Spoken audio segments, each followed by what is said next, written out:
ఓం సత్యాసంతు యజమానస్య కామాః కామప్రధాత కామో why బ్రహ్మవర్చస్య ఆజుర్మే ప్రాణే శ్రితః సర్వగుం హృతజాగ్నే survey దేవతా నమోస్తుతే. కేఎస్కే హోమ్ ఛానల్ ప్రేక్షకులకు నా ఆశీర్వచనలు. మీరంతా కూడా శుభాభి ఆయురారోగ్యాలతో ఐశ్వర్యాలతో అష్టైశ్వర్యాలతో ఈ సంవత్సరం అంతా కూడా ఈ క్రోధినామ సంవత్సరములో అష్టైశ్వర్యాలతో తొలతూగాలని ఆ పరమేశ్వరుడు సర్వదా మిమ్మల్ని రక్షించి మీరు చేయి వృత్తుల్లో కానీ మీరు చేయి ప్రతి ఒక్క పనులలో కూడా ఆ భగవంతుడు మిమ్మల్ని రక్షించి సర్వదా రక్షణ కలగాలని చెప్పేసి అనుకుంటూ ఈ విధంగా చెప్పబడుతుంది.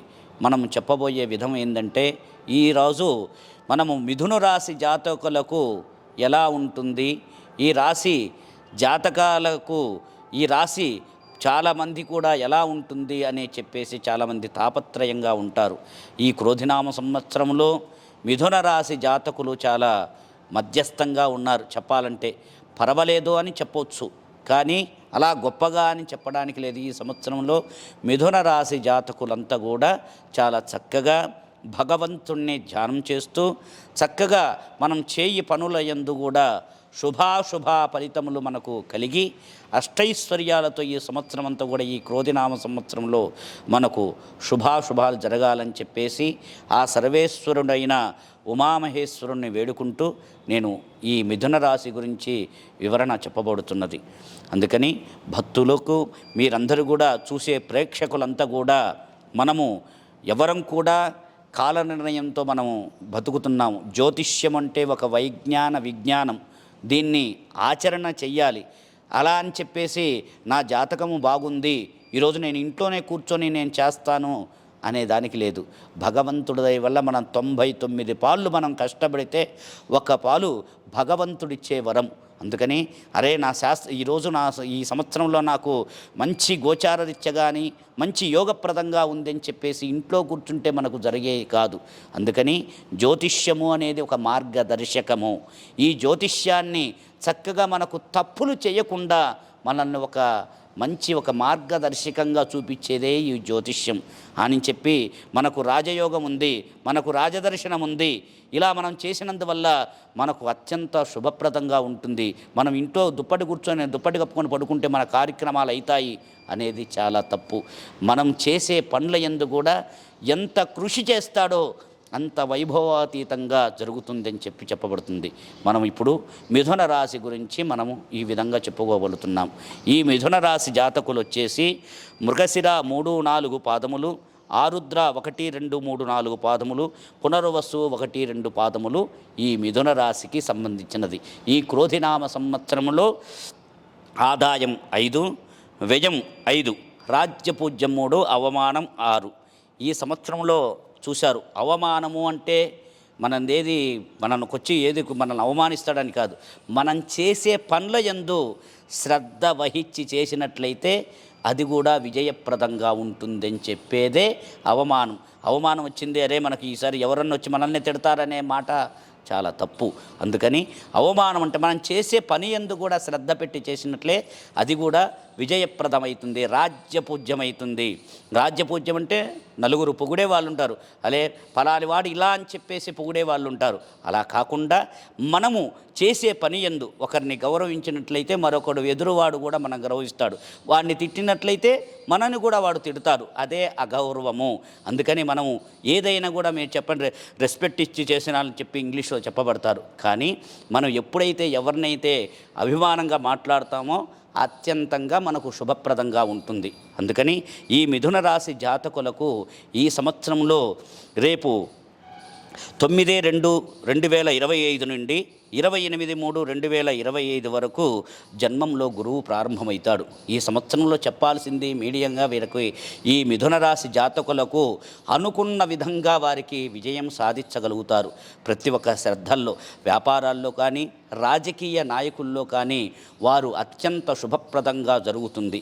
అందుకని భగవంతుడిగా మనం ఎప్పుడైతే ప్రతి ఒక్కటి కూడా శ్రద్ధాభక్తులతో మనం చేస్తామో వారికి అత్యంత శుభప్రదంగా ఉంటుంది. ఈ సంవత్సరంలో శని రాహుకేతువులు కూడా వీరికి బలంగా ఉన్నారు. ఈ సంవత్సరం చాలా బాగుంటుంది. భార్యాభర్తల మధ్య కలిసి కట్టడాలు, గృహంలో వివాహాది శుభకార్యాలు ఆనందంగా జరుగుతాయి. నూతన గృహప్రవేశ లాభములు, బాంధవ్యాలు, పుణ్యక్షేత్ర దర్శనాలు ఇవన్నీ కూడా ఈ సంవత్సరంలో జరుగుతాయని చెప్పబడుతుంది. ఎంతటి ఘనకార్యమైనా సాధించగలుగుతారు. చేసిన రుణ బాధల నుండి విముక్తి కలుగుతారు. రుణ విముక్తులంటే అప్పులు చేసినట్లయితే ఆ అప్పును తీర్చుకొని ఈ సంవత్సరంలో ప్రశాంతంగా ఈ మిథున రాశి జాతకులు ఉంటారని చెప్పబడుతుంది. ఈ సంవత్సరంలో ఉద్యోగస్తులకు చాలా అనుకూలమైన రాశి అని చెప్పవచ్చు. ఈ సంవత్సరంలో ఈ ఉద్యోగస్తులు చాలా మంచి యోగంతో సంపాదిస్తారు. ఈ సంవత్సరం అంతా కూడా జరిగే ఎక్కడికైనా వారు ప్రమోషన్స్ కానీ, వారు చేసే ఉద్యోగాల్లో కానీ అత్యంత శుభప్రదం జరిగి వారికి ఆరోగ్యంగా ఉంటారని చెప్తారు. ఈ సంవత్సరంలో రాజకీయ నాయకులకు శని బలం వల్ల మంచి గుర్తింపు లభిస్తుంది. ఈ మిథున రాశి జాతకులకు వారు చేయే రాజకీయాల్లో కూడా మంచి గుర్తింపు లభిస్తుంది. తప్పక విజయం సాధించగలుగుతారు. పార్టీలోని వారందరూ మిమ్మల్ని గౌరవిస్తారు. ప్రజా సంఘాలు మంచి పేరు ప్రఖ్యాతలతో పొందగలుగుతారు. శ్రమకు తగ్గ ఫలితం లభించును. ధనము మంచినీళ్ళ వల్లే ఖర్చు అగును. ఎక్కడ ఈ ధనం ఎందుకు ఖర్చు అవుతుందయ్యా అంటే, మనం పేరు ప్రతిష్ట వచ్చినప్పుడు ధనం కూడా ఖర్చు కావాల్సి వస్తుంది. కాబట్టి ఈ ధనం నీళ్ళప్రాయంగా ఖర్చు అవుతుంది. ఈ సంవత్సరంలో కళాకారులకు మధ్యస్థంగా ఉంటుందని, కొన్ని సంబంధాలు ఎదుర్కోవలసిన ఆదాయ సమకూలంలో వీరికి అవకాశాలు వచ్చినా దగ్గర దాకా వచ్చి చాలా దగ్గరగా వెళ్ళిపోతూ ఉంటాయి. అందుకని కష్టే ఫలి, ఎంత కష్టపడి మనం సాధిస్తామో అత్యంత శుభప్రదంగా ఉంటుందని చెప్తారు. ఈ సంవత్సరంలో స్త్రీలకు మహోన్నత కాలంగా చెప్పబడింది. ఈ సంవత్సరంలో స్త్రీలు కూడా వీరికి ఏదైనా కూడా ప్రతి ఒక్క మాట గౌరవాల్లో కానీ బలీయంగా ఉండుట, వీళ్ళు వ్యాపారంలో కానీ అత్యంత శుభప్రదంగా జరిగి ఈ సంవత్సరంలో వీరికి అత్యంత యోగకరంగా అని చెప్పబడుతుంది. ఈ మిథున రాశి జాతకులు ఎప్పుడైనా కూడా శ్రీశైల దర్శనాన్ని కానీ, చక్కగా వీరు సంబంధించిన రాహుకేతువులకు కానీ, గురువుకు కానీ చక్కగా వారికి అప్పుడప్పుడు ఆ గ్రహాలకు పూజ చేయించుకొని వారికి అత్యంత శుభప్రదంగా ఉంటుంది. గురువుకు చేయించవలసిన దానాలు కానీ, ఆ ధాన్యాన్ని ఒక గోమాతకు కానీ, మనకు వీలున్నంతకాలం కాస్త గోవుకు ధాన్యం పెట్టి ఆ గోప్రదక్షిణ చేసినందువల్ల మనకున్న సమస్యలన్నీ కూడా నెరవేరి ఈ సంవత్సరంలో మిథున రాశి జాతకులకు చాలా యోగకాలంగా అని చెప్పబడుతుంది. హరి ఓం స్వస్తి. కేఎస్కే హోమ్ ఛానల్ ప్రేక్షకులకు నమస్కారాలు. ఇప్పుడు నేను చెప్పినందువల్ల మీరందరూ కూడా ఆచరణ చేసినందువల్ల మీకు అత్యంత శుభప్రదంగా ఉంటుంది. మీకు ఒక ఇంట్లో ఏదన్నా ధర్మ సందేహాలు వస్తుంటాయి. చాలామంది కొబ్బరికాయ కొట్టాము కుళ్ళిపోయింది, ఇదేంటి అని చెప్పేసి చాలామంది, లేకపోతే ఈ కొబ్బరికాయ కొట్టిన వల్ల మన గృహంలో ఏదన్నా ఆపద కలుగుతుందా అన్న సమస్యలు మనకు వస్తుంటాయి. అలాంటిది ధర్మ సందేహాలు కానీ వివాహం గురించి కానీ, ఇంకా దైవ సంబంధించినది కానీ, వాస్తు సంబంధించినది కానీ మీకు ఏమన్నా సందేహాలు ఉన్నట్లయితే కామెంట్ రూపంలో మనకు ఈ ఛానల్కు మీరు పెట్టినట్లయితే నేను మీ ధర్మ సందేహాలకు నేను నివృత్తి చేయగలనని చెప్పి నమస్కారం చేస్తున్నాను. హరి ఓం స్వస్తి.